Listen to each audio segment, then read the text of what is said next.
지난주에 예수님의 족보에 대해서 살펴봤습니다. 그 족보를 보면서 이 땅에 오신 구원자는 우연히 온 것이 아니라 하나님의 치밀한 계획이 있으셨구나. 내가 오늘 주님을 믿고 하나님의 자녀된 것도 우연이 아니라 하나님의 계획이 있었구나라는 것을 다시 한번 깨닫게 됐습니다.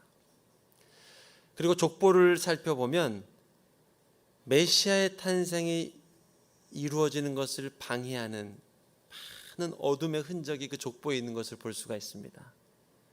다윗이 범죄한 사건도 있고 또 여러 가지 연약한 사건들이 있었습니다. 그러나 그 족보의 줄기를 하나님이 놓지 않으시고 결국에 그 족보를 통해서 메시아를 탄생시킨 이 하나님을 보면서 하나님은 우리의 허물과 우리 인생에 있는 어둠보다 강력한 분이시구나. 이것을 다시 한번 우리가 고백했습니다. 이 말씀의 응답 또 역사가 여러분 삶에 나타날 줄로 믿습니다. 이제 하나님께는 한 가지 고민이 생겼습니다. 그것은 결혼하지 않은 여인에게 이 메시아를 잉태시켜야 되는데 누구에게 이 메시아를 잉태시킬 것인가 하는 고민입니다. 결혼하지 않은 여인이 임신을 하게 되고 배가 불러온다는 것, 이거는 끔찍한 일입니다. 더군다나 고대 근동에서 결혼하지 않은 여인이 임신해서 아이를 갖게 된 것, 이것은 돌에 맞아 죽을 수도 있는 위험한 일입니다. 그런데 하나님께서는 반드시 이 메시아 탄생을 위해서 결혼하지 않은 여인의 몸을 빌어서 이 메시아를 잉태시켜야 되는 거예요. 누가 고양이 목에 방울을 달 것인가? 어느 여인에게 이 일을 부탁해야 될까? 저라면 거부하겠습니다. 아마 누구도 이것을 웰컴하는 사람이 없을 것입니다. 만약에 아브라함이나 사라처럼 결혼한 부부 사이에서 자녀를 태어나게 하고 그 자녀를 내가 엄청 축복해 줄게 하면은 제가 할게요 하는 사람이 많았을 것 같아요. 그런데 내가 아직 결혼하지 않은 몸인데 임신을 해서 배가 불러와야 되고 출산을 해야 된다? 이거는 끔찍한 일입니다. 있어서도 안 되고 이거는 축복이라기보다는 내 인생에서 경험하고 싶지 않은 그런 사건일 것입니다. 누구를 선택해서 이 일을 부탁해야 될까? 근데 하나님이 오늘 선택하신 여인은 마리아라는 여인입니다. 그리고 마리아에게 찾아가서 이렇게 말씀하십니다. 오늘 30절, 31절 말씀입니다. 천사가 이르되 마리아여 무서워하지 말아라. 지금 너는 은혜를 입고 있는 중이다. 네가 잉태해서 아들을 낳을 텐데 그 이름을 예수라 하라. 끔찍한 일 아닙니까? 내가 결혼도 안 했는데 점점 배가 불러옵니다. 이게 많이 먹어서 배가 불러오는 게 아니라 뭔가 태동이 느껴지고 그리고 증상이 꼭 주변에 임신한 사람하고 비슷한 증상이 나오기 시작합니다. 헛구역질도 나오고 그리고 아이를 임신한 것 같은 느낌이 듭니다. 근데 문제는 아직 결혼도 안 했습니다. 약혼한 사람도 있는데 이걸 어떻게 설명해야 될지 모르고 이걸 어떻게 받아들여야 될지 모르는 상황이 오늘 마리아가 경험하고 있는 상황입니다. 여러분, 우리가 하나님의 자녀로 이 땅을 살아갈 때 오늘 마리아가 경험한 일처럼 뜻하지 않는 어려움, 내가 생각지 못했던 위기, 그리고 도저히 내가 받아들이고 싶지 않은 사건들을 내가 경험할 때가 있습니다. 가정에서 경험할 수도 있고 또 직장에서 경험할 수도 있고.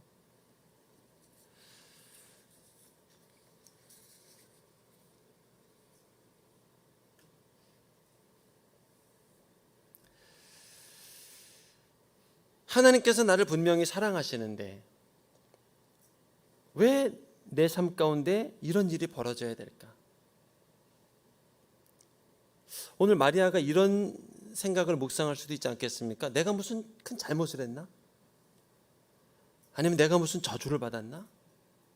왜 처녀의 몸에, 결혼하지 않은 내 몸에서 아이를 낳아야 되는 거지? 여러분, 제가 오늘 말씀을 묵상해 보니까 마리아 임신 6개월 전에 임신을 했던 엘리사벳과 스가랴의 임신과는 전혀 다른 얘기더라고요. 그들은 결혼한 부부였습니다. 그리고 오랫동안 아이를 갖고 싶어 했습니다. 그러다가 뒤늦게 아이가 생겼고 하나님이 그 아이를 축복하겠다고 약속하신 거예요. 그런데 오늘 마리아 상황은 다릅니다. 아이를 원하지도 않았고, 근데 갑자기 이것을 하나님이 하시겠다고 하는 거예요. 내 인생에. 하나님 왜 이런 일을 내게 하십니까? 오늘 꼭 이런 임신은 아니지만 우리 인생에 이렇게 뜻하지 않는 사건들, 하나님을 내가 너무 사랑하고 주님도 나를 사랑하는데 이런 일들이 벌어질 때가 있습니다. 제가 그 청년부를 이제 오랫동안 섬기다 보니까 나이가 아직 많지 않은데도 결혼 주례를 많이 했습니다. 한 몇 번 정도 했을 것 같습니까? 한 10년 전쯤부터 결혼 주례를 했으니까요. 저도 깜짝 놀랐습니다. 이 결혼 주례한 주례사를 쫙 이렇게 파일로 보면서 40번이 넘었더라고요. 제가 40번 이상 결혼 주례를 이 나이에 한 거예요. 한 10년 전쯤, 지구보다 10년 전에 결혼 주례할 때는 참 우스운 일들이 많았습니다. 저와 한두 살 아래 있는 청년들을 대부분 주례했었고, 심지어는 저와 동갑, 많게는 저보다 6살 많은 형님도 제가 주례한 적이 있습니다. 그리고 이 결혼 사진, 이 주례자와 신랑 신부가 딱 찍은 사진을 보면 누가 주례자고 누가 신랑인지 모르는 그런 애매한 장면도 많이 있었습니다. 그리고 결혼식장에 가면 사회자로 이해를 하고 있다가 제가 주례자라고 하면 깜짝 놀랍니다. 어제도 제가 서울에 결혼 주례를 다녀왔습니다. 한 6, 7년 전에 섬기던 청년부 리더십이었는데 한 3, 4년 만에 연락이 왔습니다. 그리고 3, 4년 만에 연락이 오면 저는 직감적으로 압니다. 결혼하는구나. 받는 순간 너무 기뻐요. 결혼하는구나. 그래서 결혼 주례를 좀 부탁한다고 간곡히 얘기를 해서 코로나19라 좀 다녀오기가 조심스러웠는데 어제 다녀왔습니다. 그리고 그곳에서 이제 이전에 청년들 리더십들을 좀 만나게 됐습니다. 한 리더십을 만나게 됐는데 그들도 제가 한 7, 8년 전에 결혼 주례를 했던 그런 부부입니다. 그런데 이 자매 표정이 좀 어두워요. 그래서 무슨 일이냐고 물어봤더니 아버님이 감옥에 가셨다는 거예요. 제가 그날 그 청년을 결혼 주례할 때 아버님께도 인사를 드렸었는데 아버님이 나라를 위해서 충성하고 또 열심히 헌신하신 그런 분이셨어요. 그런데 한 1년 전쯤 뜻하지 않는 사건으로 이제 감옥에 가시게 됐다는 거예요. 그래가지고 그 청년이 이제 얘기하면서 울더라고요. 기도 제목 부탁드리고 싶었는데 못했다고. 그래서 저도 참 마음이 무거웠습니다. 이들 두 부부는 오늘의 청년부를 섬기다가 하나님 비전을 받고 개척교회로 나가서 지금 7년째 이 개척교회를 섬기고 있는 아주 귀한 청년들이에요. 열악한 상황에서 그 교회를 찬양팀으로 섬기는 청년들인데 그 얘기를 듣고 제가 마음이 너무 아프더라고요. 그리고 또 그 아버지의 인격이나 또 삶이 어떠했는지를 어느 정도 알기 때문에 좀 너무 안 됐다, 또 억울하겠다. 그 아버님이 얼마나 이 피맺히는 억울함이 있을까. 누군가는 이 책임을 져야 되고 누군가는 이거를 가야 되는데 본인이 그 자리에 가게 됐을 때 얼마나 마음속에 이 참 왜 내가 이걸 해야 되는가 라는 생각이 있을까. 그래서 함께 기도해주고 또 잘 풀리기를 중보하겠다고 약속을 했습니다. 우리가 하나님의 사랑을 덧입고 살아가는데 우리 인생 가운데 이런 위기와 어려움을 만날 때가 있습니다. 관계에서 경험할 때도 있고 또 직장에서 경험할 때도 있습니다. 오늘 메시아를 잉태해야 되는 마리아의 상황이 그렇습니다. 하나님 왜 결혼도 하지 않은 내게 이런 일을 행하시려고 합니까?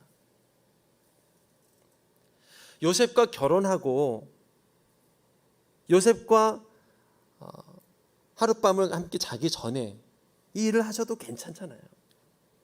근데 왜 비록 이 타이밍에 이것이 얼마나 이 일로 인해서 앞으로 내 인생이 어떻게 펼쳐질지 모릅니다. 어떤 위협이 있고 어떤 두려움이 있고 어떤 오해가 있고 어떤 비난이 있을지 모릅니다. 근데 하나님께서 마리아에게 이것을 허락하시고 또 요청하시는 거예요.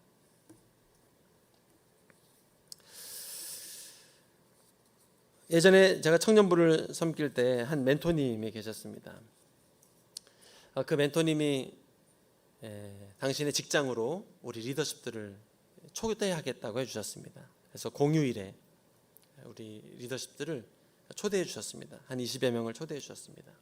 그 멘토님이 다니는 회사의 연수원이었습니다. 화창한 날씨에 또 공휴일에 그 좋은 이 풀 냄새를 맡으면서 거기서 이제 바베큐 파티를 합니다. 얼마나 정성스럽게 준비해 주셨는지 이 명차를 준비해 주시고 테이블마다 좌석에다가 이렇게 명패를 하나씩 놔주시고 잘 섬겨주셨어요.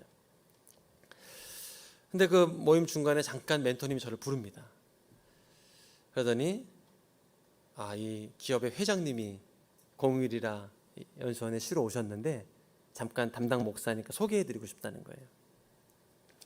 그래서 이제 가서 인사를 드리고 그리고 같이 잠깐 교제를 했습니다. 그런데 이 회장님도 아주 믿음의 사람이셨고 그리고 멘토님 역시 믿음의 사람이고 그리고 회장님과 이제 임원 회사 중직에 있는 분의 관계인데도 참 그 목자와 양의 관계처럼 이렇게 따뜻하기도 하고 또 형님 동생 같기도 하고 그리고 자기의 청년부 리더십들을 연수원에 데리고 와서 바베큐 파티를 하는 거에 대해서도 거리낌이 없을 정도로 그런 모습을 보면서 참 좋은 기업이고 또 좋은 멘토님이고 또 이 멘토님이 기업에서 아주 신뢰를 받고 있구나. 그 눈에서 막 꿀이 떨어지더라고, 회장님 눈에서. 그래서 그런 관계구나라고 생각을 했습니다. 그리고 이제 시간이 흘러서 또 얼마 전에 그 아내 되시는 분을 만나게 됐습니다. 그래서 잘 지내시죠? 평안하시죠? 라고 물어봤는데 그 해 이후에 너무너무 힘든 시련이 있었다는 거예요. 다음 해가 부사장으로 승진하는 그 시즌이었고 뭐 여러 가지 사인을 통해서도 이 회장님 통해서 받았고 또 사람들의 소리를 통해서도 들었고 또 그래서 그런지 그해 유독 아주 열심히 회사를 위해서 봉사를 한 거예요. 물론 작은 예수 40일 새벽 기도에도 놓치지 않고 매일 출석하면서 그랬는데 갑자기 받은 통보가 명예퇴직을 위한 순서로 감봉 조치가 취해진 거예요. 아주 이 사건을 어떻게 해석해야 될지 어떻게 받아들여야 될지 하나님이 나를 사랑하신다는 내년에 크고 비밀한 일들을 이루시겠다는 약속도 내게 주셨고, 그리고 모든 것이 순리대로 잘 흘러가고 있었는데 갑자기 그런 상황이 펼쳐지면서 이것을 어떻게 내가 받아들여야 될지, 정말 믿음이 좋으신 멘토님인데도 몇 달을 그것 때문에 아주 씨름하고 잠이 안 오고 그런 시간들을 보내시게 된 거예요. 우리가 하나님의 사랑을 덧입은 자인데도 우리 일상에서 그런 뜻하지 않는 일들을 경험할 때가 있습니다. 내가 무슨 특별한 실수를 했거나 죄를 짓지 않았는데도 그런 어려운 위기를 만날 때가 있습니다. 오늘 순결한 삶을 살았던 마리아의 인생도 그렇습니다. 하나님, 왜 내게 이런 일을 행하십니까?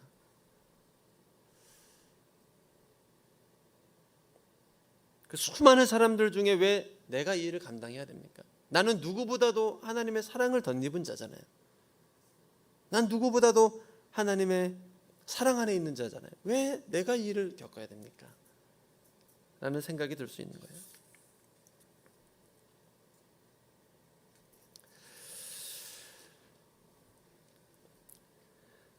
저도 오래전에 이와 비슷한 일을 경험한 적이 있습니다. 제가 속한 순에서 있었던 일입니다.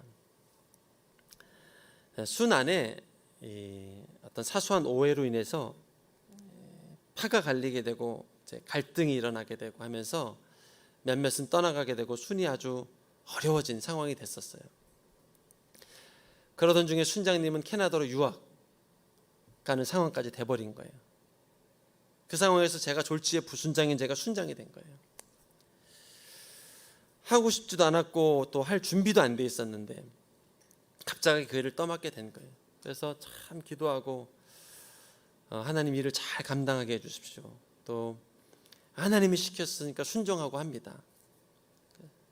주님의 마음으로 잘 섬기게 해주십시오. 라고 이제 했습니다. 그래서 기도도 많이 하고 또 새벽 기도도 열심히 나가고 또 이 양육 교환도 말씀을 철저하게 새벽까지 준비하면서 질문들 만들어서 이렇게 하고, 그리고 순원들을 신방도 다녔습니다. 전화하고 또 서로 간의 오해도 풀어주려고 또 이쪽 편에서는 이쪽 입장을 또 얘기해주고 그렇게 하면서 노력을 했습니다. 그런데 그렇게 이제 만나면서 노력하고 애쓰고 있는데 한 4개월 5개월 시간이 지나가니까 점점 이제 이 순원들의 마음에 이렇게 벽이 생기고 이렇게 되더니 어느 순간 그 비난과 미움과 그게 저한테 막 쏟아지는 거예요. 나는 나름대로 이제 관계도 풀려고 애쓰고 또 이쪽 편에 가서는 이쪽 편 입장을 좀 얘기해주고 또 이쪽 편 가서는 또 이쪽 편 입장을 이렇게 들어주고 잘 중재를 하려고 했는데 이게 좀 미련한 짓이었던 것 같아요. 여러분 혹시 그런 일을 갖게 되면 이쪽 편에선 이쪽 편 들어주고 이쪽 편에 가서 이쪽 편 들어주길 바랍니다. 그래도 전혀 정지함이 없습니다. 근데 이쪽 편 가서 이쪽 편 들어주고 이렇게 하면서 하니까 이게 이제 박쥐 같은 순장이 돼버렸나 봐요. 아주. 근데 이게 이제 좀 많이 어려워진 거예요. 저도 어렵지만 순원들은 전도사님 목사님 찾아가서 이야기를 하게 되고, 그리고 결국에 이제 시간이 지나고 어떤 일이 생겼는가, 목회자님이 우리 순에 들어오게 됐습니다. 그리고 목회자님이 순 인도를 한 2달 하셨어요. 나는 순장인데 내 순장 인도를 못하고 그냥 순원으로 그 자리에 참석을 하게 되는 거예요. 그렇다고 순장을 내려놓은 것도 아닌데.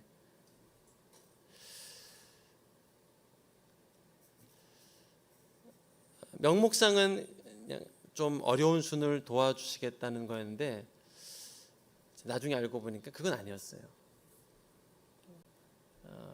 어떻게 보면 순장으로서의 역할을 좀 잠깐 이렇게 빼앗기게 된 거예요. 참 그 일을 겪으면서 마음이 참 너무너무 괴로웠습니다. 왜 하나님이 나를 이렇게 사랑하시고 또 하나님 불러서 하겠다고 내 드렸는데, 순장했는데 왜 이런 일을 허락하실까? 그리고 처음에는 사람을 향해서 이렇게 미움이 있었지만 시간이 흐르면서 이걸 허락하신 하나님을 향해서 왜 하나님 이런 일을 허락하십니까? 라는 막 원망, 또 이런 마음들이 막 올라오고 있었어요. 지금 같으면 막 욕도 하고 그리고 회개하고 뭐 이렇게 할 텐데, 그때는 순수했는지 또 그런 마음 자체를 갖는 게 막 정죄감이 밀려오고, 나 왜 이거밖에 안 되지? 막 이런 생각까지 오면서 막 힘들어하던 시간이었죠. 그런데 그 시간이 끝나갈 때 하나님께서 제 마음에 또 제 음성에 귀한, 정말 세미하지만 귀한 음성을 제게 들려주시더라고요. 그 첫 번째 주님의 음성은 고맙다, 서건하였습니다. 고맙다. 네가 그 자리를 맡아주고 섬겨줘서 고맙다. 누군가는 피 흘렸어야 되는 자리고 누군가는 감당했어야 되는 자리인데 네가 그 자리를 섬겨줘서 고맙다. 그리고 내가 너와 함께하고 있어. 힘내. 용기를 내. 참 너무 감사하게도 이 주님의 마음, 생각이 내 마음에 탁 접속이 되니까 그냥 너무 감사하고, 하나님이 아시는구나. 그리고 하나님이 이 모든 상황을 알고 계시는구나.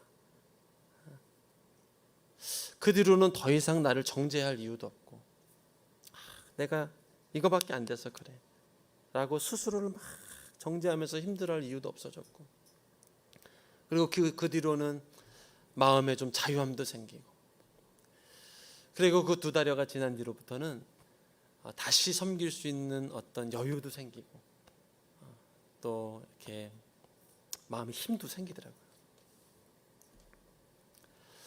오늘 이 마리아가, 우리는 축복이라고 알고 있지만 마리아가 이해하기는 도저히 이해할 수 없는 이 사건을 허락하시고 요청하시는 이 하나님께서 마리아에게 마치 제게 주셨던 그 음성처럼 동일한 하나님의 음성을 마리아에게도 들려주십니다. 그게 28절 말씀이에요. 천사가 마리아에게 가서 말했습니다. 기뻐하여라, 은혜를 입은 자여, 주께서 너와 함께하고 계신다. 마리아야, 너는 하나님의 은혜를 입고 있는 중이야. 하나님이 너를 붙들어주고 계신 거야. 주님이 너와 함께하고 계시니까 두려워하지 말아라. 어떤 일이 펼쳐지더라도 두려워하지 말아라. 이게 하나님이 마리아에게 주신 첫 번째 음성이에요. 두 번째 음성, 성령을 통해서 내가 너를 감싸줄게, 보호해줄게.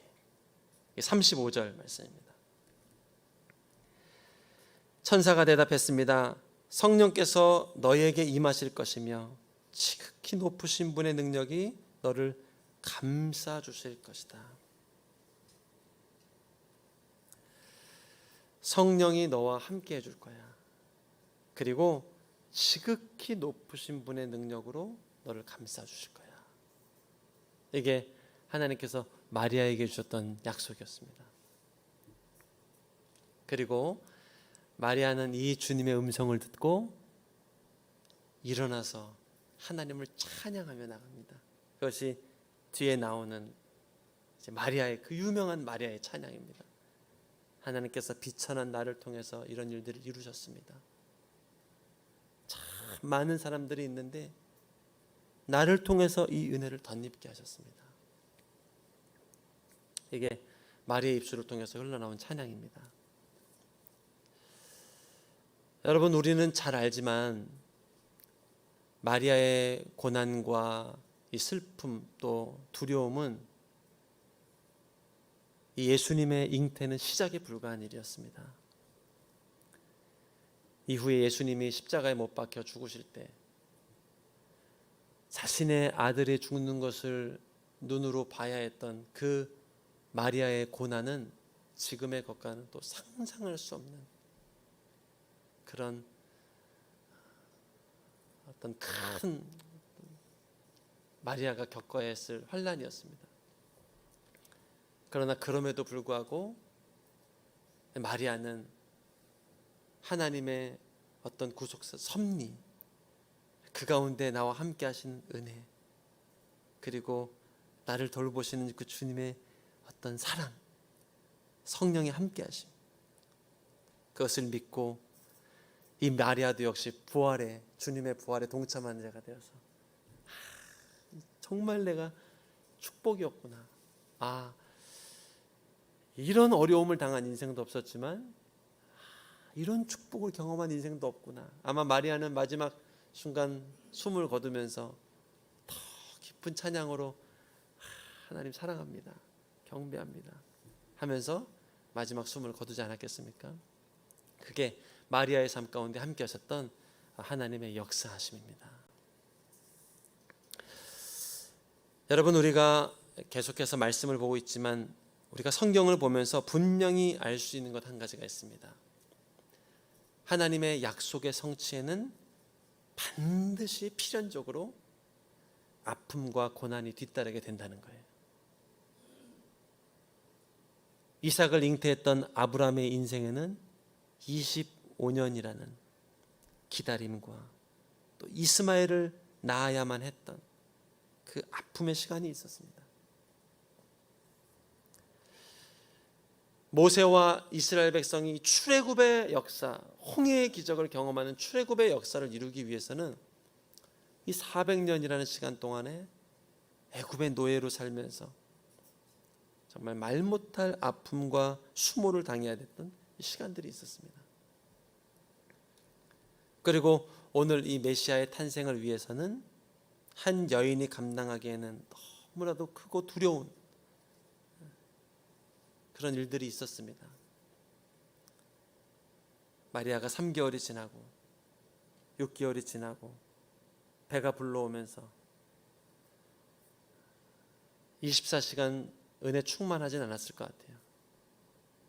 제정신으로 돌아와 보면 두렵고 부모에게도 말할 수 없고 누구에게도 이것을 공유할 수 없는, 그런데 하나님께서 또 요셉을 찾아가셔서 설명해 주시고, 그리고 설명한다고 들을 수가 있겠습니까?